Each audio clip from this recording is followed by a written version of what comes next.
So Sharon, welcome to the Everymind podcast. How are you? I'm good. I'm enjoying the sun because I'm in sunny the northeast of England. And the sun doesn't shine very often, so when it does, I'm taking full advantage.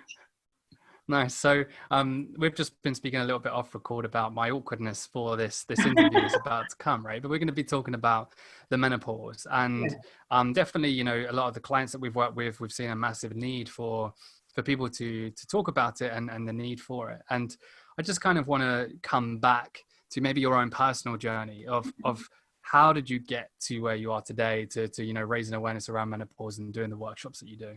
Yeah, well, like we're chatting kind of off air, and I said, if you'd said to me 3 years ago I would have gotten passionately involved with the menopause, I would have said, I don't know what you're talking about. That's got nothing to do with me at all. But I guess Miss Menopause exists because of my own experience. So at the age of 47, I like to call it my magic, menopause magic, because I'm trying to make light of it. And I was incredibly ignorant about the subject. So my previous incarnations, I'd been a senior leader in a FTSE 100 company. I'd been accountable for millions of pounds worth of revenue. And I was at the point that my menopause happened to me. I was running a successful business, my own business, and that was all good. So at the age of 47, I started to have some weird and wacky symptoms, which I'll go back to. And somebody dared to say to me, Paul, I think you could be going through the menopause.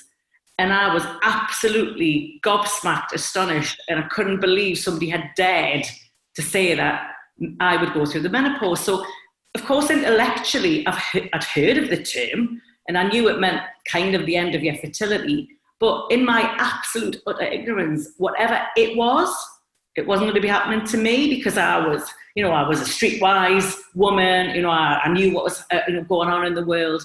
So my point is, how come, that was only 5 years ago, I'm 52 now, how come I had literally no idea what the menopause was about? So you're saying that you're kind of embarrassed, but we don't tell men what the menopause is all about. So when I was 11, I had something called what I'd describe as the girl chat at school. Now, you were probably taken out to play football, because that was what happened in my school. So the girls were herded into a room and you were told about, you know, what's going to happen to you as a young woman, and terrified the bejesus out of me. It was like, oh my goodness, what, this thing is going to happen, periods and all this stuff. So anyway, at least somebody shares what potentially is coming. And the biggest stressor I had at that age was I going to get my French homework done on time? And what was I going to wear to school disco? And my point is, how and why at the age of, so roughly from your mid-40s, a woman will go through menopause. That's within the normal, whatever normal age range is to go through menopause. But the shocking thing is, nobody's told us as women what do we expect. So you've actually got this perfect storm now of women having to work full-time longer than ever before, because they changed our pensions in 2010. So I'm not here to sell anyone a pension, by the way. But I was led to believe in 8 years' time, scarily, I'll be 60. And I was led to believe I would be able to draw a state pension. And now I've got to work till I'm 67. And goodness, with this global pandemic, who knows what the pension age might end up as. So we've now got this perfect storm where women are having to work longer than ever before. We've also got things like gender pay gap and all of these things wrapped around, you know, diversity, inclusion, all those brilliant things that are in existence. But it's causing a perfect storm where women are having to work through this life event called menopause, where maybe they've never had to before. And through the hundreds and hundreds of women and people I've met now talking about menopause, I didn't even realise that in recent memory, maybe only 15, 20 years ago, for example, if you worked in the banking industry, now hear this, if you worked in the banking industry, some of the big banks, they would retire women at 50 like a racehorse. So if you got to live that long, you were like sent away from the workplace, you were retired because you were kind of deemed to be probably a bit old and past it. So you've never had women having to do that. So it's just really astonishing. So I'm going to say this, and I'm going to ask you and the listeners for absolute and utter forgiveness. Because what I'm about to say is me being really and utterly and totally honest. So if you'd said to me, somebody going through the menopause, what are they like? I would have said they probably had a mobility scooter. They probably had at least 1 or 2 walking sticks, and they probably were really, really, you know, much older than me. They were 70, they were 80, I don't know what they were, but in my mind's eye, they weren't like me. Mm-hmm.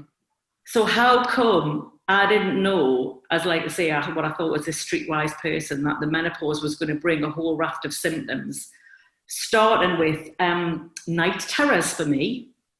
So my first symptom, and again, I think that what you imagine if you don't know, and most of us don't know, as I said earlier, is that you'll notice a difference in your periods. They'll just stop one day. I guess that's what I probably thought would happen, and that doesn't happen at all. Very, very rarely it might, but that's not how it happens. So my first experience of a symptom, although I didn't know it at the time, was what I'm calling night terrors. So they weren't diagnosed by a GP. That was me waking up in the night, that 4 o'clock desolate early morning awakenings, being gripped by, that terror feeling. And at the time, my boss was lovely, it was me. So I knew it wasn't anything to do with work. There was no pressure and no reason I could pinpoint why I'd be feeling like that. And so it happens, 3 or 4 times, and then it abated and it didn't happen again. And I kind of put it to one side. And then, oh my goodness, I'm going to call them night sweats. Now, as a woman, I'm only ever hot when I'm on fire. So I'm always, always cold. Just saying. But no, and you hear about, it is the most common symptom you hear about when it comes to menopause, hot flushes, night sweats, whatever they're called. But nobody tells you that you can't escape yourself. It's obvious when you think about it, because it's an internal thing. So I was woken up one night with this internal fiery furnace that literally woke me up, and I can sleep through a hurricane. There's nothing really wakes me up. So I was woken up by this internal furnace, which for me would start really in my pit of my stomach and work its way up to the point where you're so hot, I would have to leap out of bed, run around. But I'm really fortunate, because extreme cases of that, women can sometimes have flushes that last up to an hour. That's an extreme. Yeah. But certainly, 1 minute, 2 minutes, 5 minutes is pretty common. So as soon as it had happened, then you're really cold, and then you need to wrap up. And so it started that I was having an interrupted sleep, because it would wake me up. Now, I'm a really sound sleeper, as I've said earlier, and my other half, him indoors, isn't.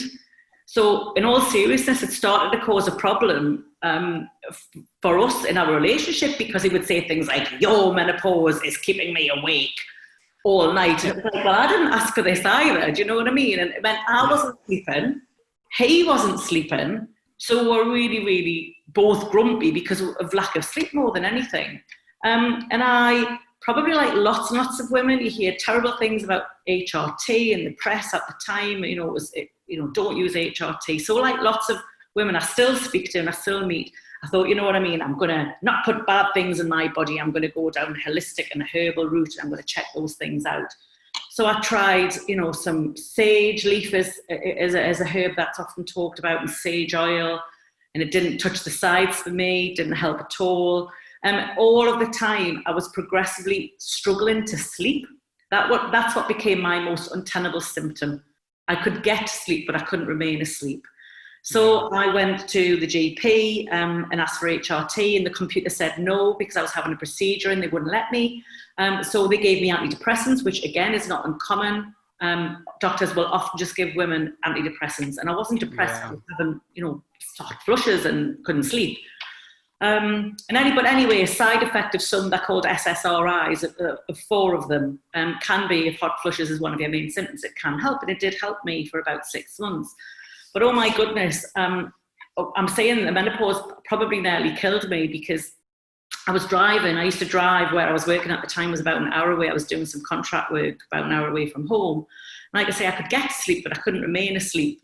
And my gorgeous other half bought me one of those gorgeous trackers, an Apple Watch, so I could say exactly how long I couldn't sleep for, and a Fitbit. So I felt like I wasn't sleeping, then I knew I wasn't sleeping. So that didn't help. That was really pressurizing. Like, oh my goodness, I've only had 2 hours sleep. And it got to a point where I was driving down the road, and I thought, I fell asleep at the wheel. Now, I know it was only for a nanosecond, but that's, where your head nods. Yeah. And I thought, oh my goodness, this could kill me. And it was so bad. I could only drive for a maximum of half an hour before I'd have to pull over and have what I call, a nanna nap, a power nap, in a lay-by somewhere, to try and, you know, regain some kind of level of what I felt like consciousness, because I felt so exhausted, to get to where I needed to be and have to do that. And I just thought, you know what, I can't go on like this. But there was really two catalysts that led me to set up this service. The first one being, I did a mental health first aid course over 3 years ago now, when before it was probably completely the thing, because it's really, really popular now, but I was genuinely interested to see where menopause fitted, because I've been doing lots and lots of research at this point. So it was a really comprehensive course. It was 2 full days in the classroom, and we got to the last half day, and the subject matter was schizophrenia, which again is a really, you know, an important topic to know about. But I had to say to the facilitator, what percentage of the population will suffer from schizophrenia at any time? And we agreed it was probably 1%, which means from a workplace context, it means most people won't encounter somebody with that condition, because it's pretty rare in that respect. And I said, hang on a minute. 100% of women will go through the life event known as menopause. Where's this in your mental health first aid? Oh, don't cover that. And I can tell you categorically, it is still not being covered now. And that was 3 years ago. So I couldn't reconcile. We're talking about mental health first aid, we're talking about well-being, yet 100% of women at some point in their life will go through the life event known as menopause. And the kind of final catalyst for me was learning about and hearing some real horror stories about, and I'm not here to GP bash, because there's some incredible doctors out there, and the health, you know, I totally love our NHS. But when it comes to the subject of menopause, there's an awful lot of ignorance from a GP's point of view. So I joined something called the British Menopause Society. Who knew that it existed? So I managed to spend the day with 60 doctors as a lay person. Again, it was about 3 years ago. And the first thing that I want to ask you is, how many doctors do you think spoke to me on the day? 0. Yeah, not a lot. None, because I was one of only 2 non-doctors in the room. So I was really quite sad that I felt the professional snobbery was kind of through the roof. So it wasn't very welcoming. So it made me sad to think about bedside manner, and thinking about, if, you know, I only go to the doctors when I'm unwell. I don't want to be met with some, you know, professional snobbery who doesn't want to engage with me. So that I felt quite sad about that. But the thing that will stay with me forever is, in the afternoon there was case studies brought to the room, and there was more than just 2, but the 2 that will stick with me forever were this. So there was 2 women in their early 50s, and the average age for menopause in the UK is noted to be 51, but I dispute that, and we'll come on to that later. But the average age technically is 51 in the UK. So these women were both in their early 50s. But they were both very stoic characters. Their GPs didn't know them, because they never went for coughs, colds and sneezes. They just didn't go to doctors. But these 2 women, they were unrelated in any way. They just happened to be in the Northeast. But they felt so bad, they would go on several occasions backwards and forwards to see their GP. Till in the end, both doctors diagnosed these women, independently of course, as going through the menopause. And I thought, you know what? Great, that's really, really good work.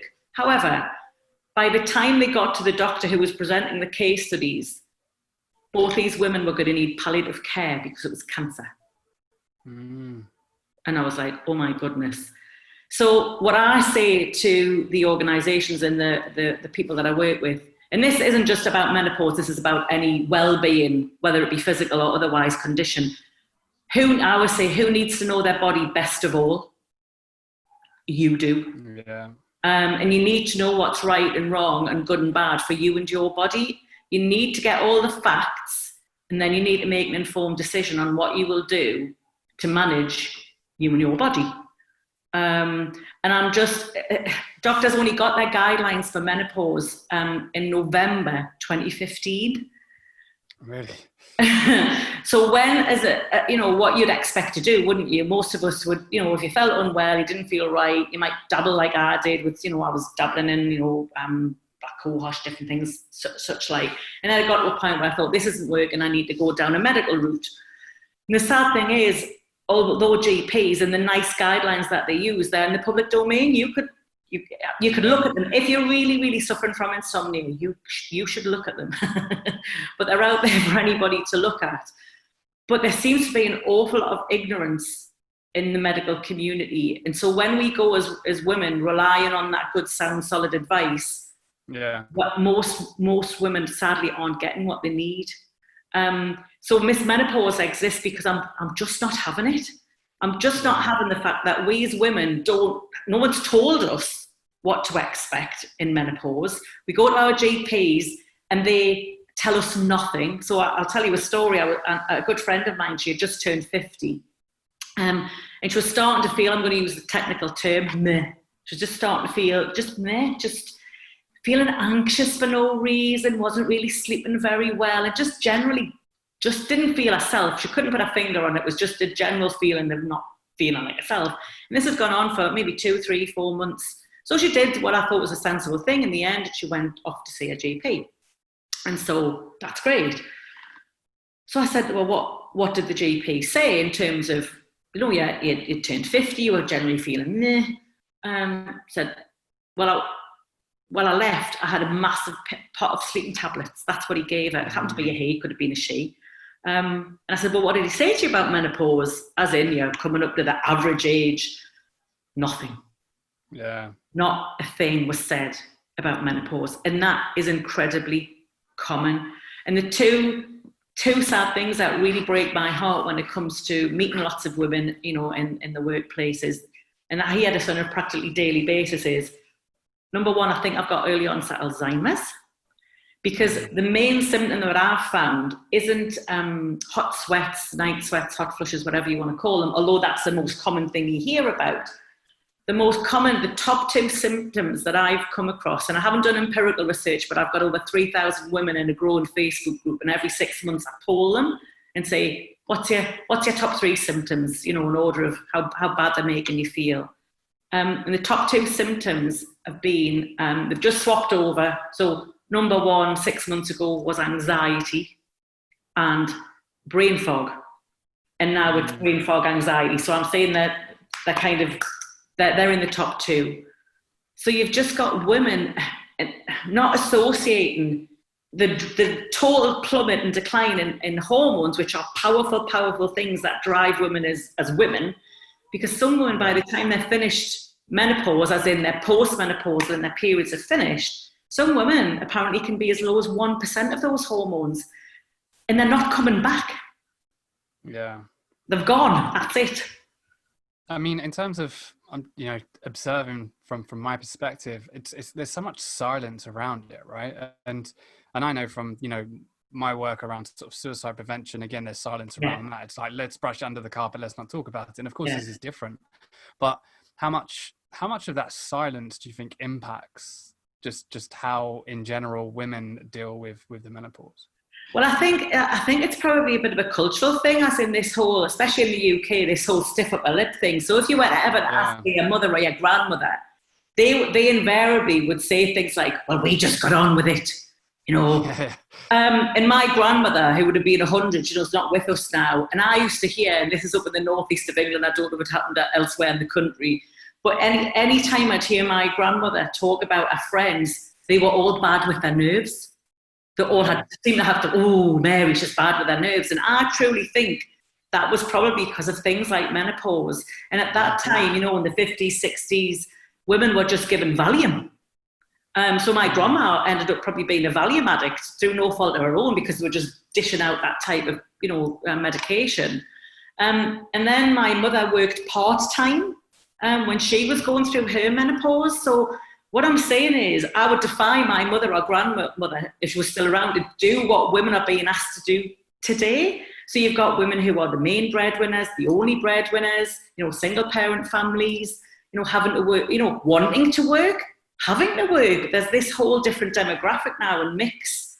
And I look at me now when I'm 52, and I think, when I look at pictures again of my grandparents, my grandmothers, they look really, really old when they were my age. In fact, I remember thinking I'd be dead by the time I was 50, when my grandma was having a chat, and I must have said, how old are you, Grandma? And she said, I'm 50. I thought, that's really, really old.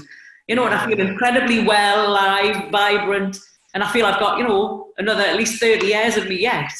So that's the thing. From a workplace point of view, the biggest risk that businesses have got, and I've never seen this with any other subject, because of our ignorance as women and because nobody's opened the opportunity to talk about it in most organisations, out of ignorance, women believe they are no longer capable. So they're thinking, I've now got early onset Alzheimer's.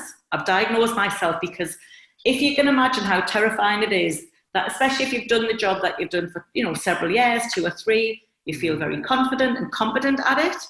You've been doing it really well, you've enjoyed it. And then comes a point where maybe you're talking to a colleague, it might be a customer, could be anything, and you can't remember the word for pen, for phone, and it literally, the word's just gone. So for me, I had a situation, it's about 18 months ago now, and this laptop I've had with the same password, I've had it for about 5 years. And I came to open it up, and I couldn't remember the password. I've used it every day. I've logged on and off several times a day. For years, I could not. I was shutting it up, so my laptop was open. And honestly, it wouldn't come to me. And I had to literally put it to one side. Luckily, I could do that and come back to it the next day, and it was there the next day. Yeah. Do you think there's a conversation that we need to have around the shame of it as well, in terms of, again, like you've said, menopause typically happens as you get older, right? So is there a real shame for women to be open about that, of, hey, I'm going through the menopause at the moment, because they're worried that people will be like, oh, well, you're old then, or it's almost that shame element as well. I think yes, but I think probably not so much. I think when you give women the opportunity to talk, because unlike you guys, who we know the biggest risk to your mental health at the age of 45 is suicide, because you don't bloody talk. Yeah. Well, women, we're the opposite. So I would say men and women need to meet in the middle, but we're coming from a totally different direction. We're coming from opposite directions. So when you give us the opportunity as women to understand and learn what's coming, or learn what this subject matter is about, 99.9% of humans in the world, I believe, are good eggs and good people. And then we'll go off and we'll manage our own health and well-being, because, it could be that. But I truly believe it's just the ignorance. It's like being in plain sight. So, I rock up to some quite big organisations who, we've got mental health, well-being covered. Look at us, look at what we're doing. And I'll go, menopause? And they go, what? I'm like, it's 100%. So I just think, for whatever reason, maybe because it's women's health, I don't know. I'm not qualified to make that bold statement, but I don't know. But I found that as soon as you allow women to know it's okay to talk about that subject and learn about it, more importantly, we're very, very good then at supporting each other. Yeah. And lots of the groups of women I've worked with over the years, they formed like their own little working groups in their organisations. They've got a place to hang out in my Facebook page if their organisation isn't allowing that to happen. And it's just that general chit-chat and banter that, oh, this is happening to me, this is happening to you. And because the real difficulty, Paul, is one size doesn't fit all. 100%. Like most things. So you can't say all Sharons born in 1968 with blonde hair will manage them. Their symptoms will be like this. It will last this long, and you will treat it like this. So I've met twin sisters. I've met, sisters. And there's a bit of a myth and a legend where you would say up here, I'll use the Geordie word, they would say, oh, you'll be like your mum. You'll have the same sort of experience as your mum, as your mother. And mostly I've found, again, it's not empirical research, but mostly I've found through the hundreds of women I've spoken to, that isn't true. Yeah, so just because your mother had this experience of whatever, doesn't then present as a carbon copy. What you might find is early menopause might run more genetically in your family, for example, but the experience and the symptoms you might be subject to could be entirely different. Yeah. And I know you've touched on it there, but the big question that I've got is, as an employer, like how do we create the conversation around it? How do we support the women that are going through it in our organization? I know you mentioned about getting them together, encouraging them to talk, encouraging them to create their support groups. Is there anything else that you'd recommend employers to do? Well, the absolute first point of call is to educate yourselves as employers about the subject, because it's a well-being and mental health. So if you say you've got it covered and you're not talking about menopause, I'm here to tell you haven't. So it's educate. And then because I'm hot on accountability. So the women that I work with, so I go in organisations and I'll educate line managers and I'll educate working women. But my point to all organisations is it should be anybody in that room, because everybody is impacted by menopause. So if you love, know and work with women, although be physically and mentally I might be going through menopause, I can tell you now, if you're in my orbit, you will somehow be impacted. Exactly. And that was the other kind of question that I was going to ask as well. Is like, I'm thinking back to my mum. You know, my mum's always been very open with us, right? You know, she always shares the story of someone that she used to work with, because it's me, my brother, you know, my mum had two boys, you know, my dad when he was alive, and she said someone who she used to work with had two boys as well, and she went up to my mum, she said, you know, what do you do with your tampons? Mum was like, you know, I just leave them out, you know, it's fine. And many occasions, you know, even though it was very awkward on the first time I did it, you know, if I was going shopping, my mum would be like, hey, can you get me some tampons? And I would go and get them. And I'm not, you know, I did the same for my wife, right? And my mum always instilled that in us, that, you know, let's not make it awkward. It's just natural. And my wife does the same with my two boys as well. But I'm just thinking about her experience of menopause, right? And I remember her going through it, but I just never took any notice, right? And almost there's an uneasy feeling in me right now as you're talking about this, because I just didn't, like, it wasn't for me to, I didn't feel like it was for me to deal with, because one, I didn't think it was that impactful, because I just thought it was something that naturally happened, and then all of a sudden, as you say, you stop having periods and it's, you know, you've gone through it. And then secondly, I'm like, obviously now, like you said, every person should be equipped of how do you support, or, you know, how do you know how to approach it if someone who you work with, or your wife or your mom or your sister, whoever is going through it. So what kind of advice can you give to the ignorant people like me who just ignore it? Well, and because I work in that, you know, organisational space, it's encouraging. There's one phrase that I really, really dislike when I'll be talking to organisations and they'll say, right, Sharon, we're going to run a session for women. And I'll say, but what about the men? And they'll use this phrase, which is women of a certain age. I'm like, what does that even mean? I know you touched upon language when you were talking last week, which I love. It's that whole women of a certain age. I'm like, well, what does that exactly mean to you? Because 1 in 100 women under the age of 40 will go through menopause. It's so much more common than you could ever imagined as a woman. I never even, like you say, you feel bad about your mum. I feel bad for all of the women who I've never even thought about, through things like medical menopause, where you have body parts removed, like hysterectomies, and chemical menopause through, you know, cancer treatments and stuff like that. And those women are plunged into menopause literally overnight. So it's about being brave and courageous enough to say, well, I'll tell you, I run an icebreaker. And my icebreaker is this. I get groups of people, I don't want to know the outcome, but my icebreaker is this. Name as many words for vaginas in 60 seconds as possible. Because if we can't talk about a body part like an adult, and I don't know any woman who calls their bits their vagina, I've got a Mary, a fairy, or whatever. It's like, but this is real life. Do you know what I mean? Yeah, for sure. This is real life. So I just want to sweep away all that. And it makes it awkward as well, like you say, if it's also prim and proper sometimes. Yeah. But some organisations, I thought one woman had a heart attack, because one of my core values is honesty. So I'm always going to say, oh, this is me, this is my style. I'm about engagement and fun and normalising the conversation. And this person at the end of the phone went deadly silent, and I said, hello. And it was a woman. She said, you could not say that here in our organisation. I said, but every woman has got one. And she was like, well, it would just be impossible. And I think that is the problem. It's about individuals with their own hang-ups. It's a bit like, a Carry On film. I'm showing my age now. It's a bit like that. Oh, matron. Oh, let's make it. Oh, titter ye not. It's like, we need to be adult about it. We need to just call it out. It's what happens. Women bleed every month till they come to menopause, and that's what happens to women. So we're very, very, it's partly down to us as well, Paul. We are very, very discreet creatures, and we don't share what happens. So I was running a session before lockdown, and it was more guys in the room, which I was delighted about. And I used case studies, and I was talking about a case study where a woman had a flood.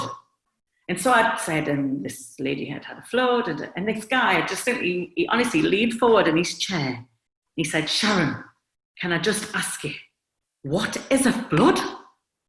And I said, right, I'm just going to say it how it is. I went, it's when your period is so heavy, it can be running down your legs. And he was like, you are joking me. And most women in their life will have had an episode by the time they've gone through their menopause. It's likely that they'll have had at least one episode like in their lifetime.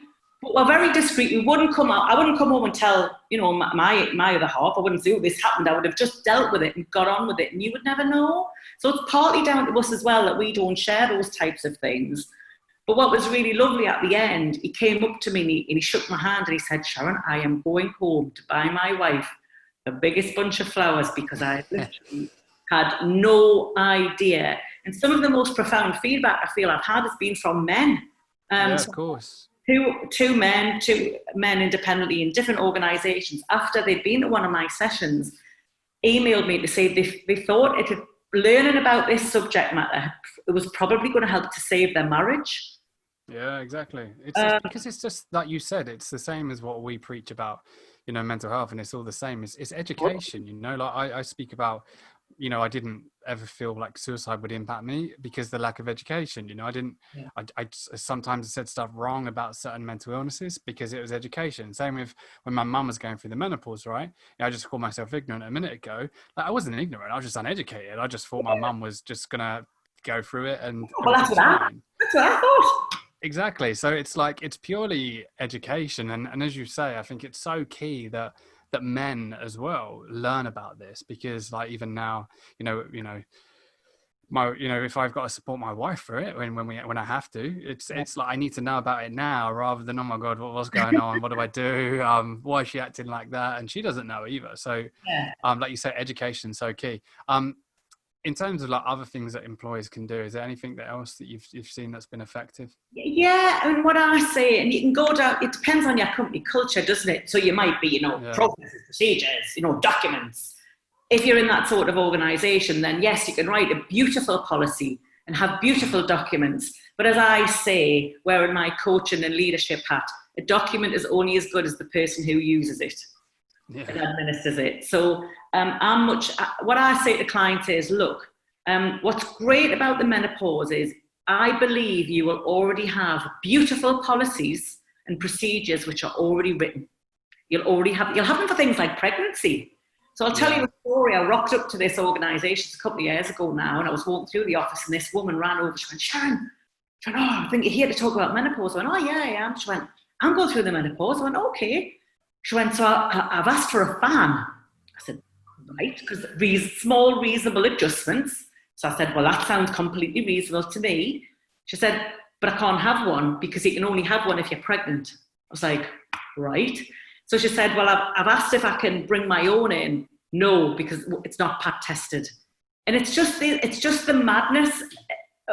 You need to step back and say, so, when we talk about diversity, inclusion, because it kind of falls into all of that, and well-being, you just have to I always say the best leaders manage in the grey anyway. So you look at the human, you might have the rules or the frameworks to wrap around a human, but you hear their story and you decide what's the best course of action. 100%. So like I say, if you declare that you're pregnant, you probably get a car. In the olden days when you could go in the office, you probably get a car parking space near the door. You might be able to work flexibly. You might have been able to go on different appointments. It's just the same process. It just happens to be this title of menopause.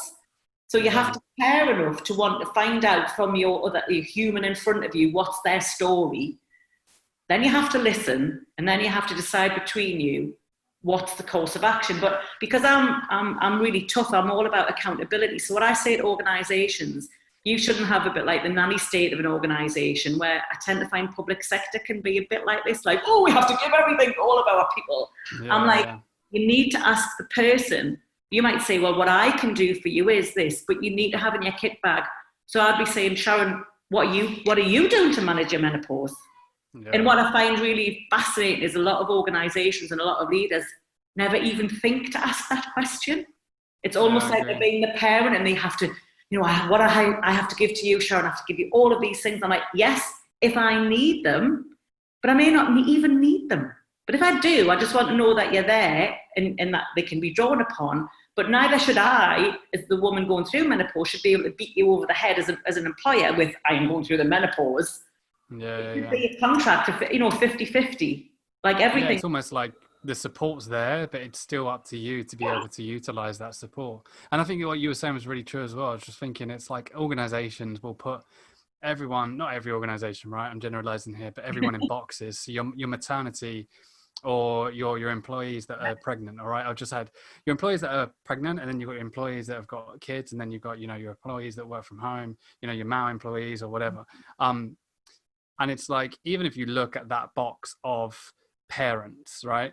Some people love coming to work because that's what drives them, and it makes them a better parent because they can do that and then come home and be a parent. Other people really like doing the school run in the mornings, right? And they like dropping their kids in before they go to work. So it's almost like you can't have the menopause box, right? Where like woman who's dealing with menopause is here, because as you said before, it's so individual, isn't it? And you have to tailor it to everyone. Absolutely. So I always say what you'd really like to be as a woman, you'd like a ticket for what I've deemed the 20% club, because 20% of women will have little or no symptoms. And so I've only met a handful of those women. Like, wasn't me. I was in the 80% club, like most women. But women who have maybe been in that 20% club and are in positions of authority in organisations can be quite dangerous, because they make the generalisation of, well, I was fine, so, I don't know what all the fuss is about. But I haven't got children. It was my choice. I knew I didn't want to be a parent. So, when you're not a parent and you think, well, I would like to have remote working, or I'd like to have flexible hours. Well, is it look after the children? Well, I haven't got children, but I might want to walk on the beach, or I might want to write a book, or, why do I have to justify what those reasons are? But, I tell a story about, and again, this is the risk to businesses. Women are leaving out of ignorance, and I keep saying ignorance can no longer be an excuse. But I met a woman, and she didn't know she was going through the menopause herself, but we know that women are having children later in life. We know that to be a factual thing. So she was an older mother. She'd worked at her organisation, and the clue to her boss was she'd had 10 years of exemplary service. That was the clue. If the boss knew that their person. And so she started as she was running around getting the kids ready for school, to take them on the school run, and she was getting really, really hot. So first of all, she thought she had a terrible bug. Then she thought she had a terrible affliction, and then she really didn't know. But how she coped with it was she would get so hot, and some women get so hot and sweaty they're having to change their clothes. And so she was having to change her clothes, and a couple of times it made her late. Now, it's always been about the quality of conversation, whatever the subject matter. So I'm being really ridiculous, because it didn't quite happen like this, but you get the gist of it. Was her boss was kind of, well, this is unacceptable, you being late, don't do it again. They didn't take the time to find out what might be happening. They didn't explore.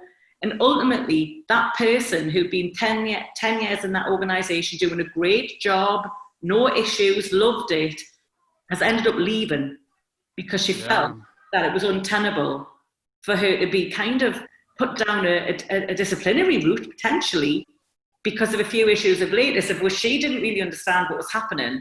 And now it happened to be it could have been she, happened to be their boss. And this is what I keep saying, it's the ignorance that's the issue. So if we as leaders know about that subject matter, and if we as employees, whether we're men or women, know about that subject matter, then we'll figure it out. Because as a leader, we'll have a great kit bag of stuff that already exists. All I need to do is look in the kit bag and draw out the appropriate thing, whether that's, so for that woman there, if her boss had sat her down and understood the problem, they might have said, right, again, we're talking about when you could go into the office. I want you to work half an hour. I'll come in at 9:30 instead of 9, if that was possible. And we'll look at that every 3 months on a rolling basis to see if things from your end. But what are you going to do now, Sharon, to explore what's happening and how are you going to manage it from your end? What I can do is this, what are you going to do? That didn't happen, and that woman's left. The talent is at the door. It's like you say, it's just that open conversation that we need to start having, you know, and it's so true. Conscious of time, and you've taught me a lot, right? I feel educated and I feel like I want to know more. So I think the last question that I would ask you, if obviously if an employer is listening to this, you know, HR professional, business leader, whoever, and they've heard, you know, education is key, where should they start? Where should they start? Well, there's tons of stuff now. What's really good is there's tons of stuff on the internet, so you could do it yourself. You know, you could learn about that stuff. But what I've found is being an independent allows the conversation to just be the conversation. Where I think when you're internal, you might shy away from, you know, remember I'll talk about vaginas and just, you know, call it out. So imagine if you're the HR professional and you're dealing with your colleagues or senior people, you might want to hide away from some of those things. So I guess you've got to just make sure and check and challenge. Have you got the resources and the ability to say what needs to be said? So CIPD, for example, have got some great resources, you know, which HR professionals can look at. There's quite a lot of stuff on the internet. But like anything, it's what do you want to achieve? So what is good, you know, what you're aiming for? What is good meant to look like here in this organisation? And work backwards from that. Yeah. And really, you know, discover what it is. So what's the problem you're trying to solve? And then go out and see what options are available to you. Because like we said, one size doesn't fit all. So my style and my approach isn't going to fit with a more formal environment where we can't talk about vaginas at all. That's never going to work. Do you know what I mean? So it's about finding, you know, the right solution for your organisation, but being really clear on what you're trying to solve before you go out and either spend money or spend time. Yeah, I love that, because otherwise it's just almost a tick box again, isn't it? Like, we've done something. We've done something for the menopause. Yeah, we've done that. You know, tick, and it isn't changing that conversation, as you say. Sharon, thank you so much for your time. I really appreciate it. Where can people find out a little bit more about you? Well, I've got a website, Miss Menopause. You can find me there. I've got a Facebook page, which is sadly at the moment it's just for women. So there's 3,000 women, and the page grows every day. But you can find me on Twitter. You know, Miss Menopause on Twitter. So I'm rounding about. So that'll be good. Sweet. And if you listen to this on the podcast, we'll link up to them, so you'll be able to see. But yeah, from me and everyone at Everymind, Sharon, thank you so much for taking the time out, sharing your knowledge. I'm going to go and ask my wife that question and see how many names of vaginas we can come up with in 60 seconds. Is it? It's the gift that keeps on giving. That's all I'll say. There we go. So I'm going to try that one. But yeah, no, I think it's so important, like you say, and especially as we said, it's not just for women over a certain age to educate themselves on this. It's for everyone. And hopefully with what you're doing, we can continue to push that. Thanks for the opportunity. All right. Thank you so much for your time. Thank you.